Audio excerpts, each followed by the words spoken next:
Afternoon is Calvin-Tillman. Calvin is the former mayor of a small town of Dish, Texas. As mayor, Calvin pursued state legislation regarding the routing of natural gas pipelines and the powers given to pipeline companies. A resolution on pipelines was passed by Dish, and it was subsequently passed by 40 towns representing more than 1 million people across Texas. Dish, which has the smallest budget of any town in North Texas, commissioned a first-of-its-kind independent air quality study near a large natural gas compressor station. Calvin has degrees from the Community College of the Air Force and Concordia University of Texas and is a licensed aircraft mechanic and pilot. Due to concerns for the health of his children, Calvin and his wife moved their family from Dish last year, preventing Calvin from seeking re-election. Mayor Tillman still works with state legislators on natural gas regulations and is active with the Texas Oil and Gas Accountability Project. In recognition of his extraordinary efforts to protect the health of his community, Calvin was honored with the 2009 Gold Star Texan Award by Texas Progressive Alliance. Please join me in welcoming Mayor Calvin-Tillman.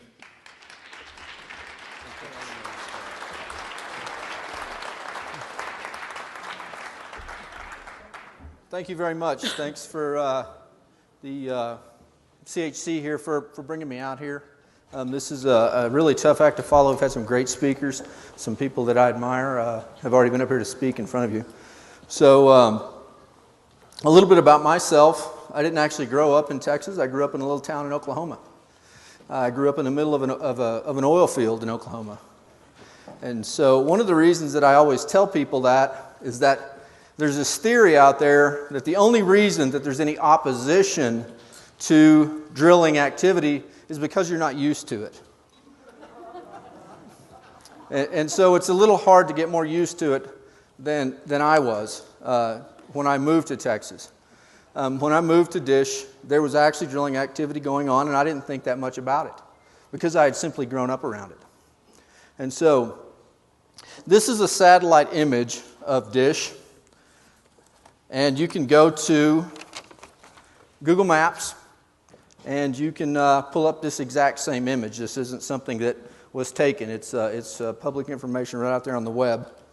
And each one of those little spots you can't see real well, those are all pad sites. So there's just going to be a few wells, right?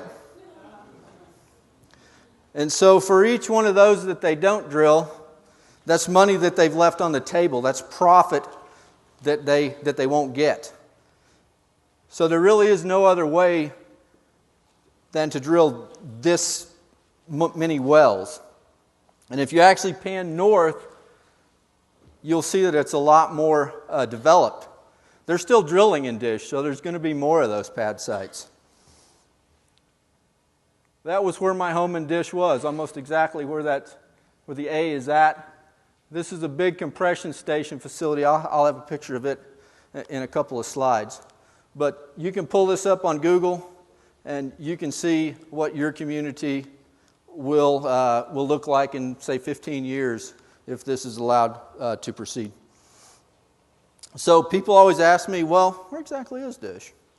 So Dish is in North Texas. We're about 25 miles directly north of downtown Fort Worth. For if there's any NASCAR fans in the audience, I could see Texas Motor Speedway from my front porch when I lived in Dish. Dish was a very small community, about 2 square miles, 200 people. There's some communities that are directly around us that are kind of part of the community. And if you count in those in the extraterritorial jurisdiction, it's about 500. Dish incorporated in 2000 as Clark, and then in 2005 we changed our name to Dish in exchange for 10 years of free Dish Network.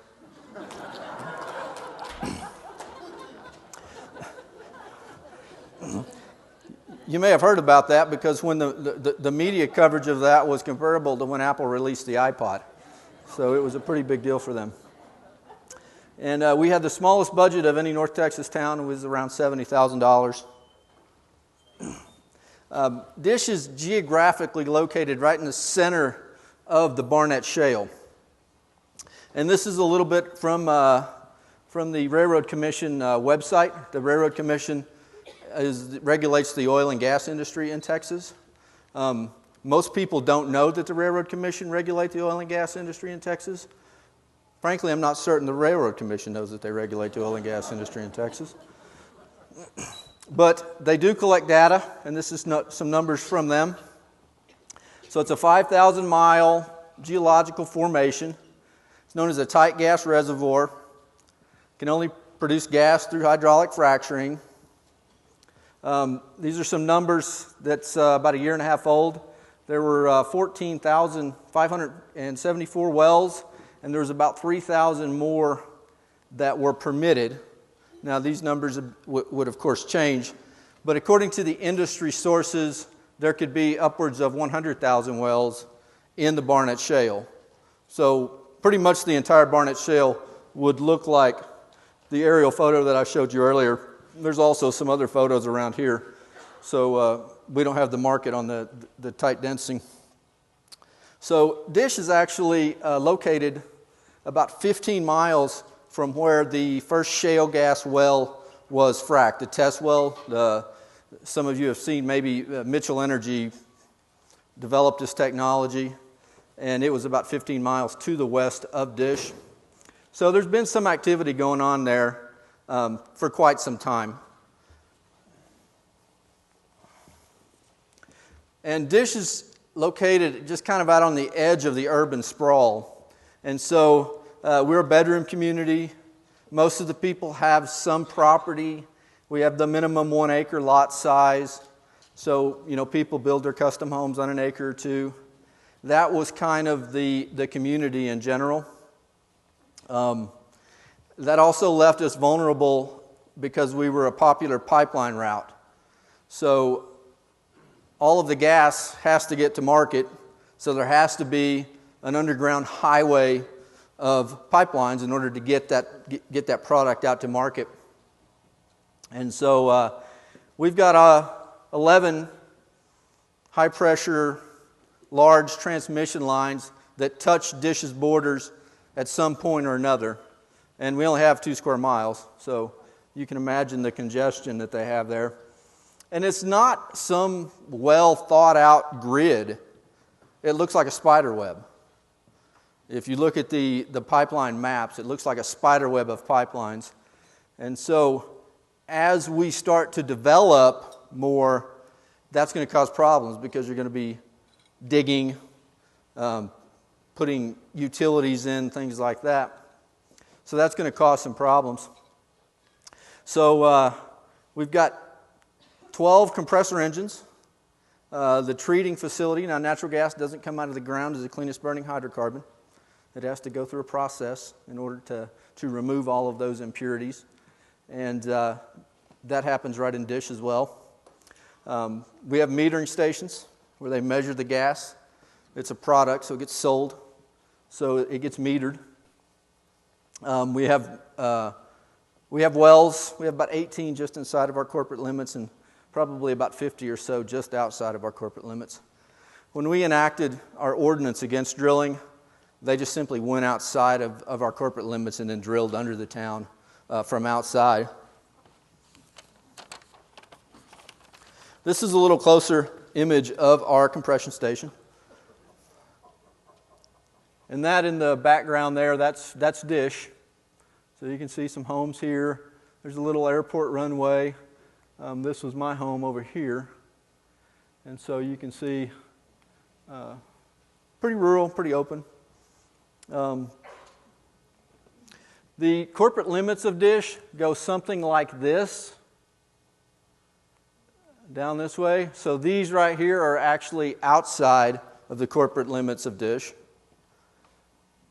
These were built, as you can see, literally just a couple of feet outside of the corporate limits of Dish. And so when they're built outside the corporate limits, they have no interaction with the town. They don't have to tell us anything.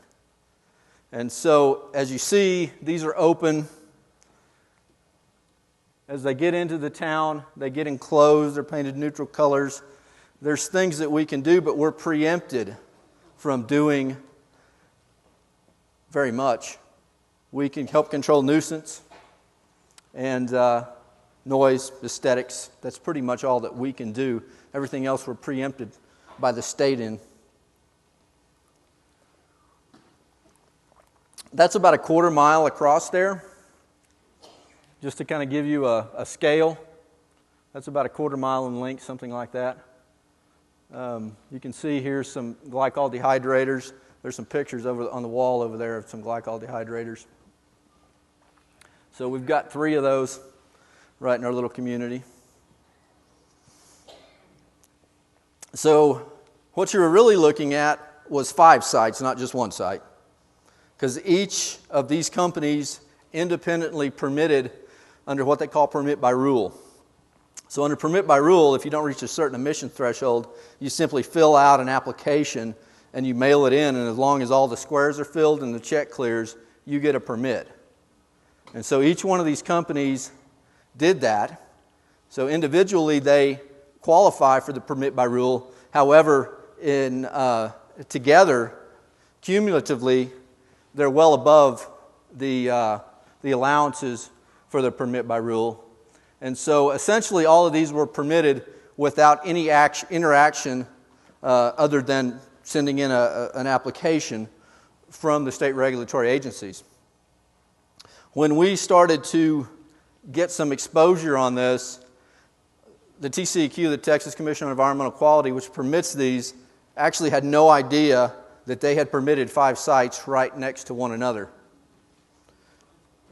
Now, since we have become so active, they've changed the permit by rule law to where you have to take in some of the things. I think it's within a quarter of a mile. And so that won't help the people in Dish, though. This is obviously grandfathered. But hopefully in the future, maybe it'll help some other communities not ending up like we did, where we have so much massed in one area. So you've seen those engines. These are 3,500 horsepower engines, some of them. They're very loud. At their loudest state, before they put in any emission or noise controls, it was kind of like having a diesel tractor sitting in my yard at all times, 24/7. It would just sit there and tick, tick, tick, tick, tick, tick, tick, tick. And so we began to get some noise controls put into place, and that started to help. We started to dampen the noise a little bit. But as that was going on, they started installing the processing equipment and the dehydrators. And so the odor started to get worse and worse. And it would get to the point to where it would be difficult to be outside sometimes because the odor would want to drive you into the house. You just simply couldn't stand it. It would take away all of your quality of life as far as being outside, enjoying your family, things like that. And so the odor became the top of the list. So before I move on, does anybody notice anything odd about those trees? They're dead. Now if you look in the background, all those trees are alive. The grass is green. Now everybody's seen the fence line that grows up with the trees. Fence line's been there for 20 or 30 years. It'll have almost a solid wall of trees. That's what that looked like when the compressor was moved in. Virtually from fence line to fence line, all of the trees were dead or dying within a short period of time.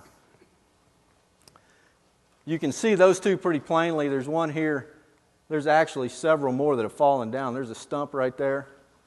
This all happened pretty quick. I don't have a science background, but it doesn't take much to figure out that this ain't right. So I kept complaining to the state regulators. I complained to my state and national elected officials.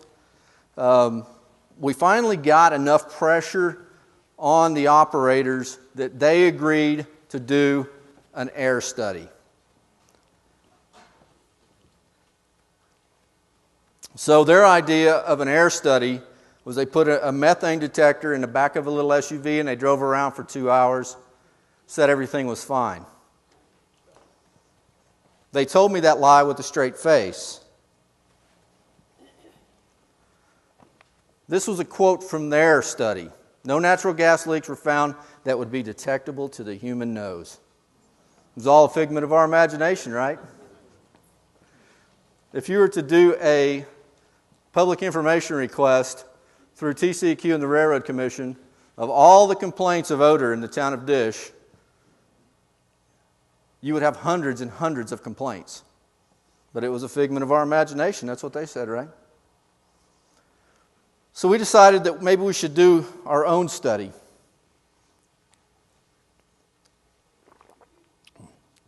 So we spent 15% of our little small budget, and we did our own air study. Our results came back a little bit different.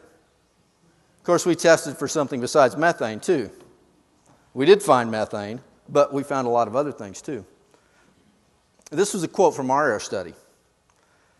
Laboratory results confirmed the presence of multiple recognized and suspected human carcinogens in the fugitive air emissions present on several locations tested in the town of Dish. Everybody knows what a carcinogen is, right?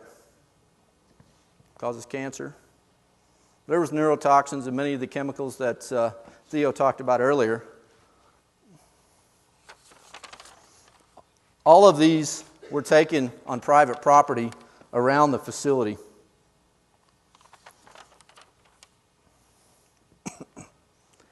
Wolf Eagle Environmental was a local company in Flower Mound, Texas, and we used them to do the sampling. There were 7 samples taken, all on private property, all around the site. The only one that didn't have any exceedances was the upwind. That let us know where it was coming from. That was the one that didn't exceed any of the effect screening levels. There were a total of 16 chemicals that were detected above the effect screening levels, which is a level that if you're above that, they say that it could cause harm, although that's based in an occupational setting. It's based on a 35-year-old male, not small children or the elderly or some of the more susceptible parts of our population. Several exceeded both the short-term and long-term. And so I've always said, once you know, you can't not know. Once you read a report like this, you can't just easily dismiss things that happen. And once we released the data from our air study, our state regulatory agencies finally got involved. They were embarrassed a bit. And so they started doing some of their own testing, and they started finding some of the same results. Since we've did our test, there's been 4 major tests done in the area, in the Dallas-Fort Worth area. One was done by us, one was done by the TCEQ, one was done by the city of Fort Worth, and one was done by the industry themselves. And if you looked at only the lab results, they will all look very similar. They all have these same kind of chemicals being found. They found them in levels that were above the effect screening levels. Ours said, you've got a problem. The state regulatory agencies said, we found a few problems. We're working on getting them fixed. We'll keep testing. The industry said, see, we told you, everything's fine. But if you looked at just the lab results, they're all very similar. And so after this happened, after our data was released, they started installing permanent air monitors all over the Barnett Shale. They've installed, I think there's going to be 16 total that'll be installed when they're done. And we got the first one that was installed. And so we have a permanent air monitor that can show you what's in the air 24/7. I wouldn't necessarily say that I believe that it's 100% accurate, but it does show you when you have spikes and valleys. And you kind of, if you watch it, you kind of get to figure out what's ambient or what's kind of normal. And then you can see when something's happening, when there's having a problem and you see some spikes in the chemicals. And so my children would get nosebleeds at night while they were sleeping. And so the first few times, you blame it on them being tough little boys. The air's dry. There's many things that can cause nosebleeds. But we started to notice that when the odor was the strongest, those times when you couldn't go outside because the odor was so bad, that was the times they were getting nosebleeds. And so that also correlated with spikes on that monitor. So all three of those things correlated together.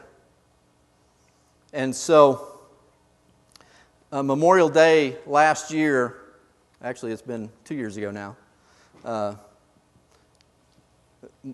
both of my sons, I have a son that's 7 and 9 now, and both of them got massive nosebleeds within about a week period. And it was both of them, it wasn't just one of them. And on Memorial night, my youngest son just had this very bad nosebleed where he had blood all over him. He had it on his hands. He wiped it on the wall. He got in bed with his brother. He was crying. It was just a mess. And I woke up the next day, and my wife said, it's time for us to move on. And so that was a tough decision, but you simply can't take that chance when it comes to the health of your children. So we moved about a year ago. Not one time since we've moved have they had nosebleeds in the middle of the night. Not one time. So whatever was causing it was in dish. What would it take for you to walk away from your home? I was the mayor of this town for 4 years. I was a commissioner for 2 years before that. I built the park. I built the library. Built the community center. Built my home, the home that I wanted. It may not have been what you wanted, but it was what I wanted. And I had to walk away from that. So what would it take for you to walk away from your home? I became close friends with Tim Ruggiero and his family. Now, of course, all of this stuff's going to be way out in the country. It's not going to be next to homes, right? This was Tim's view out his window for about 6 weeks. It's at his kitchen window. This was 300 feet to the inch from his back door. This is at his kitchen window. Tim moved out into the country, bought himself a little bit of property, and wanted to get horses for his wife and daughter. And drilling company showed up unannounced, took a bulldozer to 4 of his 10 acres. It was the area where he had just seeded for his pasture for his horses. Tim was part of the split estate, like John was talking about earlier. He didn't own his minerals. Most people in Texas don't own their minerals now. If you buy a place in Texas, you're probably not going to own your minerals. When Tim bought his property, he asked, you have to sign a piece of paper that says you don't own your minerals.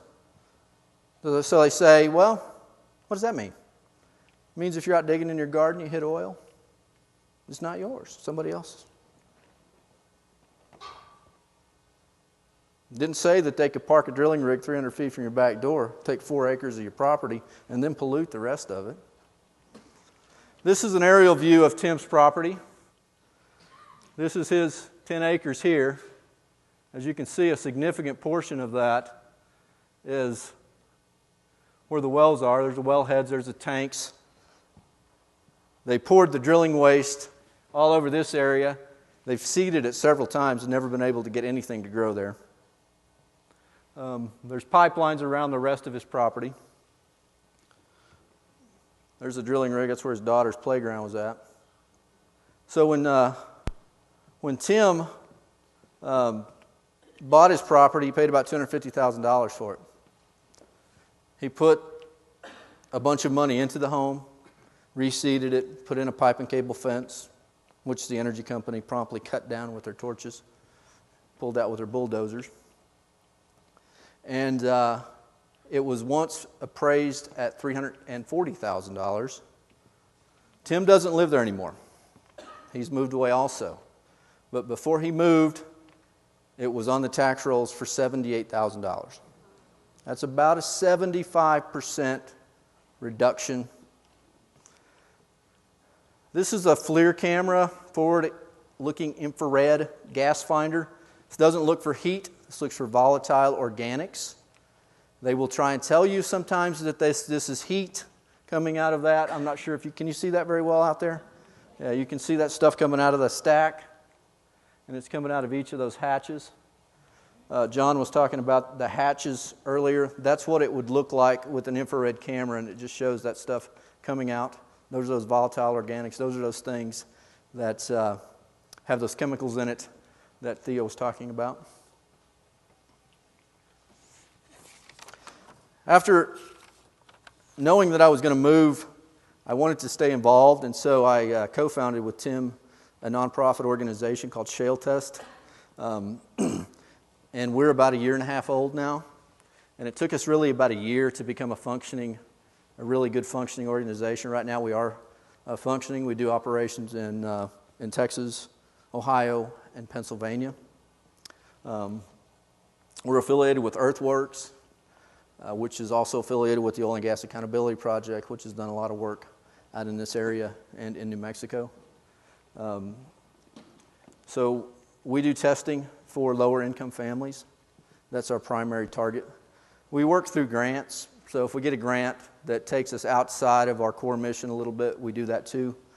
But primarily we work on raising money and helping out people who can't afford quality environmental testing. In DISH, we were able to make some significant changes. The situation that was there when we took our air study, I don't believe that it'll be that bad again. It's certainly not what I would consider good, but it's a lot better. They've installed environmental controls. One of the compressors is actually moved. They've installed vapor recovery. They've installed compressor blowdown prevention that takes instead of releasing, they put it back into the gas stream. There's thermal oxidizers that burn off the BTEX chemicals. So there's been some improvements. The only reason we got those improvements is because of environmental testing. And so we talked about the importance of doing baseline testing earlier. That some of this stuff is kind of expensive, and so people can't afford to do that. And so we try and help people to do that. So you can go to shaletest.org and you can look around there. Perhaps there could be a relationship with this area at some point. So what I've showed you is going to happen here unless you do something to prevent it. I think the folks before me have did a good job in illustrating that these folks are not going to come in here and try and be good neighbors and be part of the community. They're going to come in here, they're going to drill their wells, they're going to get as much profit as they can, and then they're going to sell it to another company who's going to come in and get as much profit as they can off what's left without putting any money back into the infrastructure. So what happened is going to happen to you if you don't prevent it. Frankly, you can get involved and you can stay involved, or start putting together your PowerPoint, and I'll see you in Utah next year when we're out there talking to a community, and you can tell what happened to you. Because that's reality. What happened in DISH, what happened in Pavilion, what happened in Garfield County, it'll happen here unless you do something to prevent it. When I started this, people told me, well, you're dealing with the most powerful industry in the world. You will never make a difference. I think I've made a difference. And I think you can make a difference. If you don't, if you go home tonight and your biggest concern is that the Rangers beat the Rockies,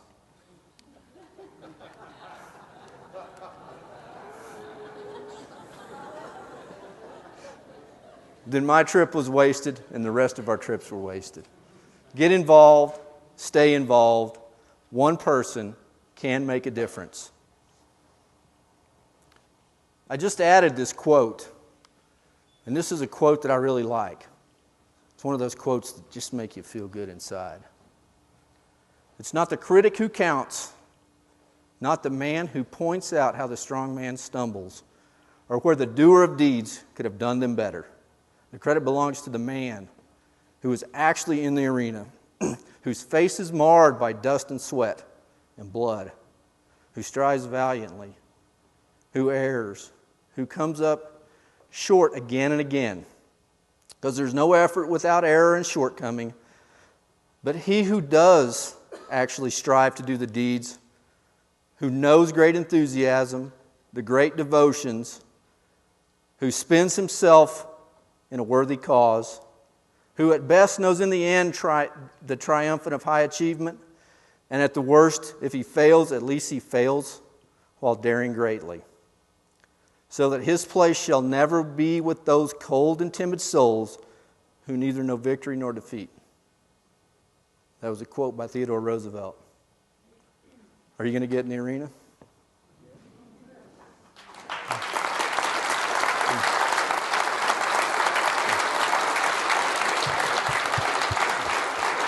Thank you.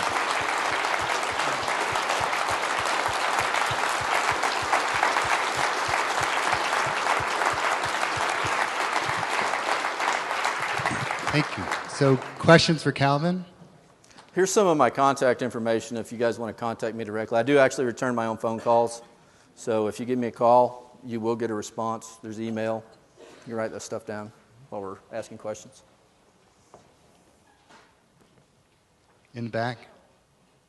Yes, CHC Cedar. Is that? Oh, no, I'm sorry. The woman standing in the back.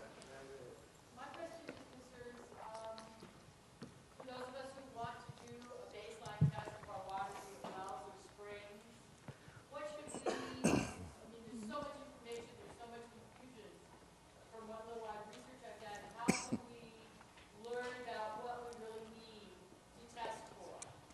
So the question is, what baseline test should a minimum at least be? Well, I think that, as Theo illustrated, there's hundreds of chemicals that are part of this. You know, us being a small nonprofit organization, we test for about 10 or so. And if you send me an email, I'll send you what we test for. It's, you know, the methane and then the BTAX and the arsenic and, you know, chlorides and that sort of stuff. But I can send you the exact list that if you were a low-income person and Shale Test did a test for you, that's what we would test for. Yes.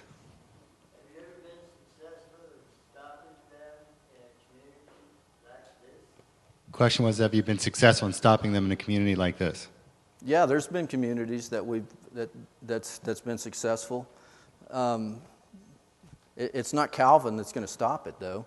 Calvin's getting on an airplane tomorrow and going back to Texas. So it's going to be you that stop it, not Calvin. And so it's up to you. I met a late young lady from Australia yesterday.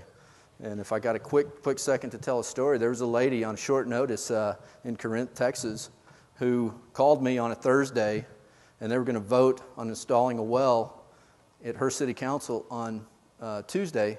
And she was from Australia. That's the reason I said that. And you know, within a matter of just a few days, she got with me. We did a presentation in her driveway. The vote got postponed, so we bought a month. By the end of that month, she had more signatures on a petition than had voted in the last election in that town. And they stopped it. They voted it down. They hired Dish's attorney to help get that, to make that go away, and then they put in an ordinance that severely limits the drilling. And so the answer is yes, you can. But you're going to have to get together. Together we bargain, divided we beg. And that's the reality. And actually the speaker, Kyle Tisdale, a little later, is going to give some other specific examples that are similar to what we're facing, how people have won. One more question? Can you explain the relationship in the Barnett between oil and gas production and why we still are looking at 100,000 wells with gas prices being what they are? The question was why they're looking to drill so many wells in the Barnett. Well, the western part of the Barnett Shale produces a lot more liquids. So there's the far west is some oil, and then it gets into the liquids, and then it gets into the dry gas. So when all of that stuff came out, this was back when gas was $13 an MCF. And so that's when those numbers come out. So that's what's possible. They've slowed down drilling considerably, at least in the Barnett. They've moved down to the Eagle Ford Shale, which is in South Texas, has a lot more liquids.